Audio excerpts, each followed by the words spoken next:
día tenemos muchos mecanismos, porque siempre van a haber colegas que de alguna u otra manera faltan a su integridad científica. Entonces entendemos que en ese sentido el concepto de integridad científica pasa por una descripción también en latín, que viene de integritas, que se refiere a una persona íntegra, ¿ya? Probo, honesto. Creo que se resume más en la palabra honesto. Ustedes van a ir fabricando una imagen desde ahora, desde muy jóvenes, una imagen que lo van a llevar por el resto de sus días. Esa imagen es muy difícil de cultivar y los médicos pues somos muy sensibles a cultivar esa imagen. Y esa imagen va a prevalecer a lo largo del tiempo según tú la vayas cultivando. Entonces, esa integridad científica asume que el médico, obviamente, demuestra su honestidad al ajustarse a la verdad y a la palabra empeñada. Es así como la investigación se fortalece en todos sus aspectos. La integridad científica, obviamente, es la adhesión, el apego a un apego activo, una adhesión activa a los principios éticos y normas profesionales. Nosotros, los médicos, tenemos un código de ética y de ontología. O sea, ética es en relación a valores que tenemos y de ontología basados en la conducta laboral. Nosotros, los médicos, basados en la integridad científica, asumimos que se debemos respetar esos conceptos y esas normas profesionales. Están comprendidos ahí en la ética. Que podemos muchas veces equivocarnos, nadie es exento del error. Que el error siempre va a existir y va a estar siempre casi al lado nuestro. Pero eso es muy diferente a violar una norma cuando se es conocida. La integridad científica también se asume como la certeza de los datos, ¿no? La confiabilidad de los hallazgos y la relevancia de las conclusiones en un trabajo de investigación. Asumimos que cuando uno lee un trabajo de investigación, los datos consignados ahí son verdaderos, ajustados a la verdad. Probablemente trabaja con un intervalo de error, pero ese error, como sabemos, va a estar siempre presente, es involuntario o producto del azar o de la mala o buena suerte que puede haber tenido ese fenómeno que se está estudiando, pero lo que para el investigador ha mostrado, él ha sido sincero en mostrar su información. Eso hace que se pueda confiar en esos hallazgos, y a eso se le llama intervalo de confianza o límite de confianza que puede tener esos hallazgos. Entonces la integridad científica va a hacer que, al tener datos enteros, mis datos van a ser confiables y las conclusiones que yo adopte de ellos, obviamente también van a ser confiables.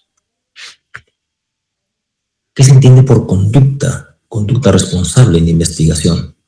Con los conceptos de integridad científica podemos absorber la conducta responsable en la investigación. Entonces, la conducta responsable de investigación es aquella que refleja el compromiso. O sea, no necesitamos nosotros los médicos un policía al lado para que nos diga cómo debemos comportarnos. Refleja el compromiso y la integridad científica de cada investigador. Y nos adherimos a esas normas que están descritas en la ciencia, ¿ok? Que se desarrollan en manuales o guías que leyéndolas yo me voy a enterar de cuál es el comportamiento mínimo que debo de tener. Aunque muchos están embalados en valores que se traen desde muy pequeños, muchas veces por simple sentido común, ya todos sabemos que es una conducta responsable. Y es como nos vamos formando a lo largo de nuestra carrera. Y en investigación, esos valores son mucho más exigidos. ¿Qué se entiende por mala conducta científica? Se considera mala conducta científica a ciertas acciones, básicamente relacionadas a la fabricación,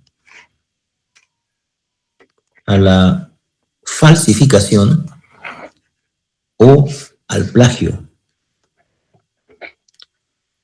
Cuando yo hago una investigación, cuando realizo un reporte de datos o cuando publico una investigación. O sea que se pudiese resumir en investigación como mala conducta cuando fabrico, falsifico o plagio información. En un ratito más podemos saber qué significa cada concepto. Ahora, para que la mala conducta se configure como tal, o sea, se acepte como tal, el acto debe ser intencional y deliberado. Eso le decía, el error siempre va a estar presente, nos podemos equivocar muchas veces, ¿ya? Pero ese error no tiene nada que ver cuando el acto que yo estoy haciendo relacionado a una mala conducta, de las tres que he mencionado, es intencional, planificada y deliberada. Allí, cuando eso ocurre, cuando es intencional y deliberado, entonces esa mala conducta es sancionada. Es sancionada. Cuando es producto del error, pues es aprendizaje, uno aprende, y pues bueno, no comete el error, o acepta el error y baja el nivel de confianza de sus reportes o resultados del trabajo. Pero cuando es intencional y deliberado y es demostrado como tal, entonces se incurre en mala conducta, y la mala conducta es sancionada. Para eso se han diseñado los famosos y todo universal Tribunal de Honor. Entonces, por ejemplo, en nuestra universidad tenemos nuestro Tribunal de Honor. Cuando es detectada una mala conducta y esta es intencional y deliberada por cualquier investigador o profesional, y se sabe que no se trata del error, de un error, sino que es un acto deliberado e intencional, entonces quien ve y resuelve el caso es un tribunal de honor que evalúa esa mala conducta. Por sentido común, ¿qué es lo que no debo de hacer? Fabricar datos, falsificar o realizar plagios, si se trata de investigación. Pero, en sentido común, debo tratar que todos mis actos estén sumados o apegados a la honestidad. Si soy así, fácilmente voy a ser aceptado en cualquier lado y voy a ser, pues, reconocido como tal. Primero concepto, la falsificación. Muy común en investigación, pero ahora muy fácil de detectar. ¿Qué es la falsificación? Es la manipulación de materiales de investigación, equipos o procesos, ¿no? O el cambio de datos o resultados de manera tal que el estudio no presente datos reales. Por ejemplo, voy a usar una balanza para pesar a un grupo de personas, pero como no me convienen los resultados cuando la balanza está bien, bueno, voy y la descalibro, ¿no? Para que todos aparezcan como obesos o con sobrepeso. He manipulado y he falsificado una información. Falsificar es mostrar un valor, un dato que no es el real. Yo pongo otro que es irreal. Puedo haber levantado información en mi base de datos, en una hoja Excel, en una hoja de SPSS, y de repente veo que esos datos no me convienen. Entonces comienzo a cambiarlos frente a mi pantalla. Como nadie me ve, pues comienzo a cambiarlos, ¿no? Y finalmente saco otra base de datos que es falsa, ¿no? Como un billete falsificado. Entonces, la falsificación es una de las malas conductas en investigación, pero que hoy en día se pueden fácilmente detectar.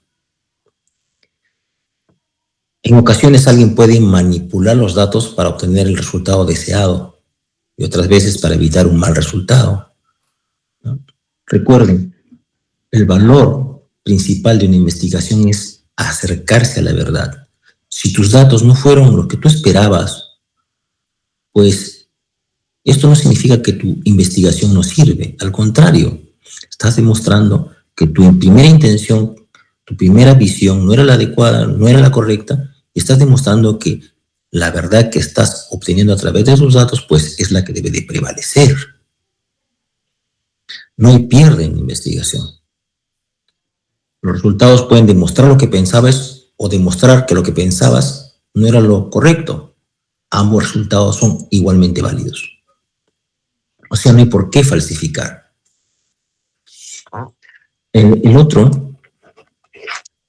La otra acción sancionada o como una mala conducta de investigación es la fabricación.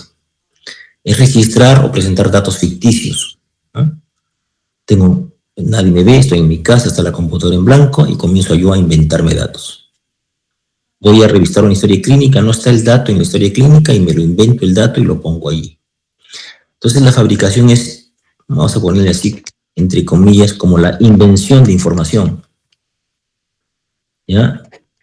Es inventar datos. Y eso, pues, ni siquiera ha tocado al paciente y ya comienzo a inventar información. La tercera y la más común es el plagio. Es la apropiación de ideas de otros, ya sean, miren, ideas, ya sean procesos, ya sean resultados, palabras, ¿ya? ¿Pero qué? Sin darles el crédito correspondiente, sin decir lo saqué de ahí o el dueño de esa información es tal persona. Si soy honesto conmigo mismo y con mi trabajo, es muy bonito cuando pues leo un trabajo que no es mío, traigo lo mejor de ese trabajo al mío y digo y reconozco, lo pongo en la bibliografía o en una cita bibliográfica, pongo a quién le pertenece, dándole crédito a esa persona. Esto era un problema muy serio en el ambiente académico. En la universidad era muy difícil a unos años detectar el plagio. Hoy en día somos muy expertos en detectar el plagio. Así la información venga de la IA. ¿Ok? Entonces se ha encontrado una alta asociación entre mala conducta científica y práctica de plagio, ¿no? Y surge mucho en la universidad. Nosotros en nuestra facultad, en nuestra escuela, tenemos muy claro pelear contra esto. Nuestros trabajos podrán parecer sencillos, pero son sinceros, son apegados a la verdad. Y por eso nos hemos ganado cierto prestigio. Que hemos detectado muchos casos en los cuales nos han mentido, pues sí, nadie está exento de ser engañado. Pero ténganlo por seguro que si ya cada vez somos más expertos detectando cuando el engaño existe. Es muy sencillo. Muy bien. Hay otra mala conducta que además de estas tres expuestas, también es muy común. Es la mala representación. Es no reconocer adecuadamente las contribuciones de los autores de una publicación. Si tengo una publicación en la cual, una investigación en la cual hay personas que han colaborado conmigo, yo les tengo que reconocer. O al revés, no debo de colocar gentes que no contribuyeron en la investigación, por ejemplo, a mi amigo, al jefe, ¿no? Al vecino para ayudarle porque me dio un poco de plata, lo pongo en la investigación.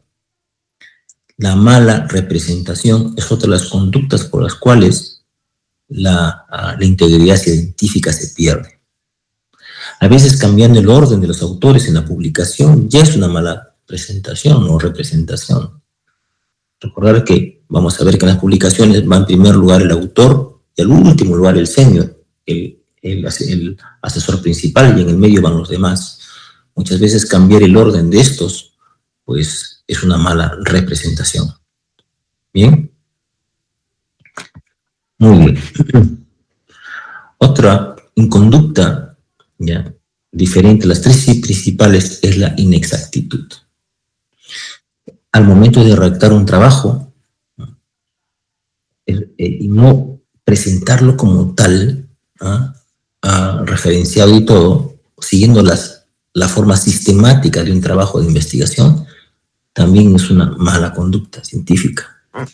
Por ejemplo, errores, se puede aceptar como ellos como errores al citar,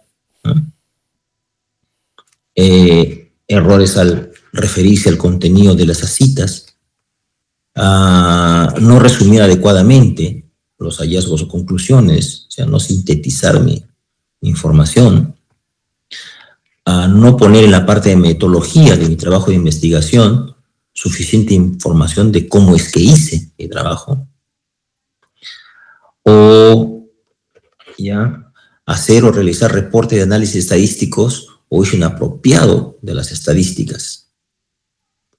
Me da una inacción, aunque la inexactitud muchas veces va de la mano con el poco conocimiento en mi investigación, ya, se puede decir es hasta perdonable, ¿no? Es perdonable, ya, que tus datos no pueden ser exactos porque quizás muchos estamos en proceso de aprendizaje. Pero lo que sí no se te va a perdonar es el plagio, es la fabricación, ¿ya? Y la tercera que dijimos, ahí se me fue la idea, recapitulando, falsificación, fabricación y plagio. Las tres principales, ¿ok? Muy bien. ¿Que hay penalidades? Pues como todo en la vida, hace años no había penalidades, ¿no? Ahora sí los hay. Hay para penas, castigos, para toda mala conducta. Muchas veces a nuestros alumnos, propios de su juventud, pueden cometer errores. Pero cuando el error es advertido y alguien te dice, ¿sabes qué? No cometas ese error, pero tú intencionalmente lo haces, te sometes a una penalidad. Y eso, pues tenemos que tenerlo presente en investigación todos los días. ¿Ok? Tenemos que saber que existen penalidades en caso de mala conducta científica. Ahora, todo va a depender de la gravedad del hecho también. Medianamente grave, leve, una falta grave. Recuerde que, no, por ejemplo, darnos en nuestra facultad nomás, en los últimos dos años, hemos sacado de la carrera como a 4 o 5 estudiantes por mala conducta al momento de la educación, ¿no? Plagio, o haberse organizado para generar un robo en lo que es el conocimiento al estar utilizando aparatos de comunicación externa en los exámenes. Claro que de ese gran grupo, pues un 20% nomás eran medicina, los demás eran en otras escuelas. Pero el hecho está ahí, ¿no? Y obviamente han tenido que estar o sufrir una penalidad muy fuerte, ¿no? Perder 6 meses, 1 año, hasta ser castigado con 2 años. Aunque algunos, o sea, el Tribunal de Honores han dicho es retiro total de la carrera, ¿no? Pero hemos peleado muchas veces aduciendo que nuestros jóvenes, pues son jóvenes, se pueden equivocar muchas veces, hasta incluso lo intencional está propio de son exentos de su ignorancia en caer en el error de mentir, ¿no? O de falsificar, o en la conducta académica, cualquiera que sea, ¿no?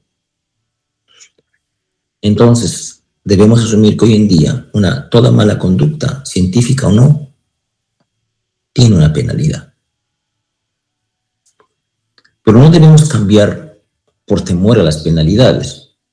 Nosotros debemos ser íntegros, pues integridad científica, porque nos debemos respeto a nosotros mismos. Yo no puedo faltar a mi palabra.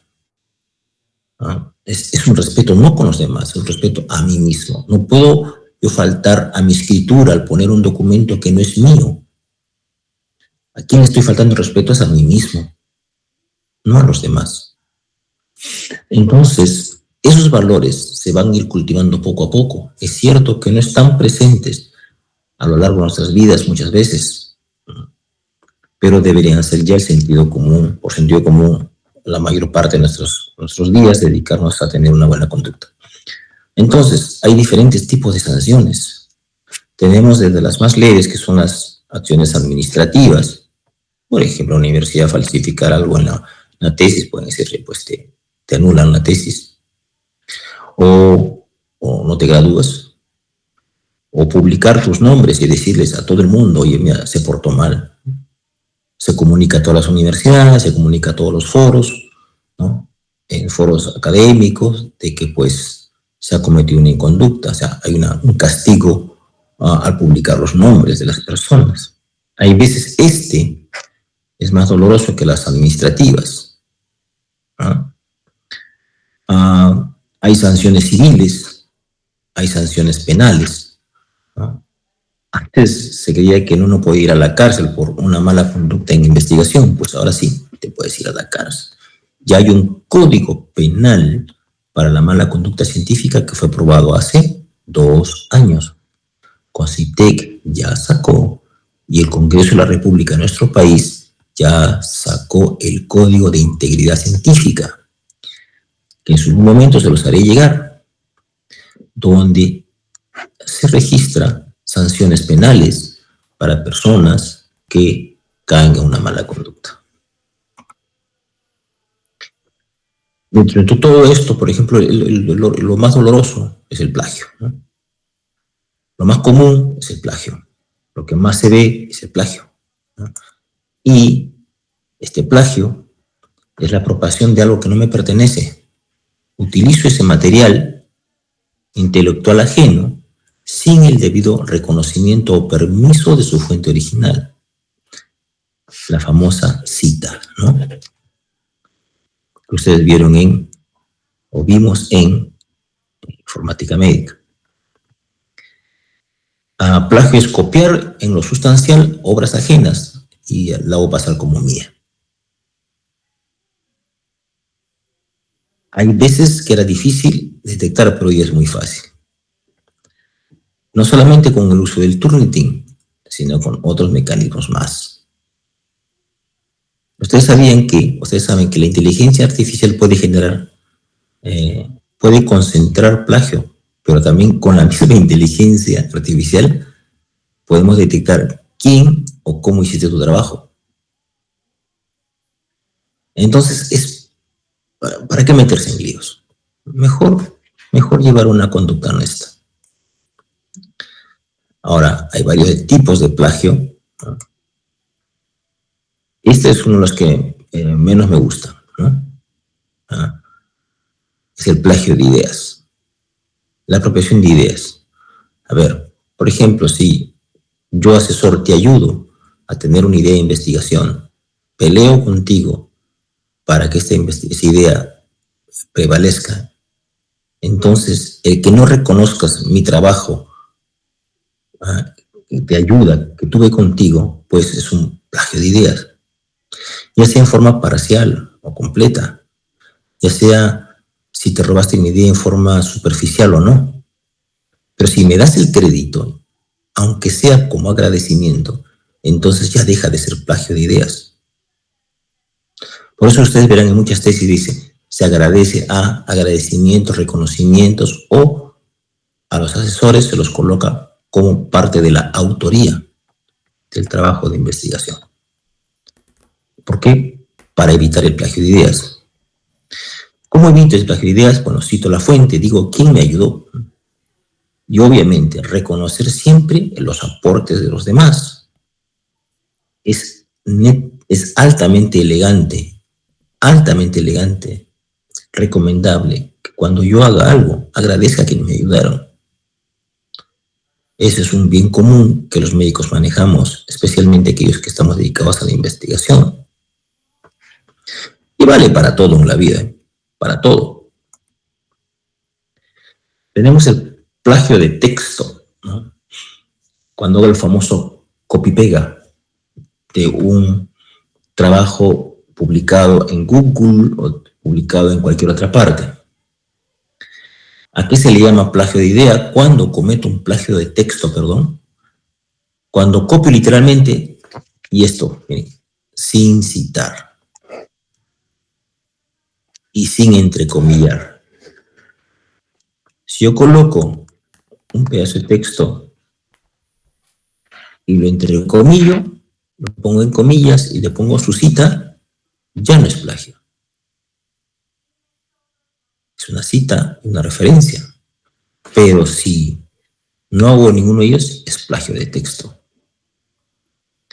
Ya sea de forma parcial o total de una idea. Entonces, la cita es fundamental. Citar es fundamental. Es imperativo en todos nuestros procedimientos. También existe plagio de figuras, ¿no? Hasta las figuras yo las tengo que referenciar. Si las saqué de Google porque alguien la puso ahí y por a alguien le pertenece, así no esté registrado, está publicado, y la publicación es un modo de registro. Entonces no me cuesta nada colocar una referencia. Y diría pues que no fue, podría asegurar, diré que no es mi figura, pues pertenece a alguien. Otra forma de plagio es el autoplagio. Es usar trabajos o datos propios, o sea, de mis propias publicaciones, en una nueva publicación y sin informar al lector de que era mío, ¿no? O sea, no me cito, ¿no? Si yo voy a hacer una segunda investigación, o una tercera o una cuarta, y cojo información de mi primer trabajo, tengo que citarme a mí mismo. No citarme significa autoplagio y puedo hacer creer al lector de que las nuevas ideas en ese tercer trabajo puedan ser originales, y no lo son, pues porque ya lo publiqué en mi primer trabajo. El autoplagio es redundante, duplicativo, ¿no? Y hasta se le conoce como publicación salami, cuando una misma información la pongo de diferente manera en diferentes publicaciones. Eso no es bueno, se ha detectado muchas veces. Las sanciones, sobre todo en publicar los nombres de las personas que hicieron eso, es uno de los peores castigos. La fama. ¿Qué debo de hacer? ¿Qué debo de hacer frente a la información que yo debo de trabajar? Aprender a resumir y a parafrasear, ya sea utilizando tu propio conocimiento o con la ayuda informática. Entonces, al resumir, condensamos con nuestras palabras lo que otro autor ha dicho, ¿no? Pero nunca dejar de citar de dónde lo saqué. Sintetizar y citar me libera del plagio. Ahora, aún así, parafrasear, así utilizando la informática, hay algunos riesgos, ¿no? Parafraseo tanto que cambio la idea original, o al parafrasear no haya mayor cambio, solamente he puesto algunos sinónimos, algunos antónimos por ahí, y que obviamente te olvides de citar. De entre las tres, yo creo que lo más común es no hacer mayores cambios, ¿no? Cambiar algunas palabritas nomás. Entonces, cuando leo un texto y necesito rescato de ese texto o ese párrafo, la idea principal, la que el autor quiere hacer que tú la entiendas, yo la sintetizo, la modifico y la hago entender mejor y la cito. Y le pongo debajo su cita o referencia. ¿Existen programas informáticos para detectar el plagio? Sí. Nosotros utilizamos, con los que ven allí, son los que existen, pero hoy utilizamos más el Turnitin hoy en día. En nuestra universidad usamos el Turnitin. Todos los trabajos pasan por el control de plagio. Hay un equipo que se dedica a hacer el control de plagio. Ahora, ningún trabajo es 100% original, ¿no? Es por eso que cuando realizo una investigación, una publicación, un trabajo, una tesis, se les pide que deban de tener un nivel de coincidencia detectado, ¿no?, de similitudes también, que debe ser menor al 30%. Pero es altísimo en medicina, muy alto. Exigimos en nuestros trabajos ya desde pregrado que sean por debajo del 15%. Ya en posgrado están exigiendo menos del 10%. Pero en medicina estamos diciendo que los trabajos que se presenten deben tener un nivel de similitudes o coincidencias con otros trabajos no mayor al 15%. Entonces, todos esos programas detectan eso con valores porcentuales. Y nosotros tenemos uno de los más poderosos en nuestra universidad. Muy bien. Hasta ahí entonces nuestra introducción a una conducta responsable, importantísima tenerla desde el saque en lo que es investigación. Esto va a regir nuestras vidas en el futuro y nos va a llevar hacia arriba, o no cumplirlas nos puede llevar a grandes sufrimientos. Así que no nos metamos en líos. Hagamos las cosas bien, nada más. Es tan sencillo como eso. Ahora, alguien que ha llegado y no le ha tomado la lista, por favor, para mandarla ya. Yo, doctor Mancilla Ruelas. Mancilla Ruelas. ¿Alguien más? Antes de enviar la lista. Enviar lista. ¡Tum! Listo. Ya está. A ver, ¿dónde está aquí?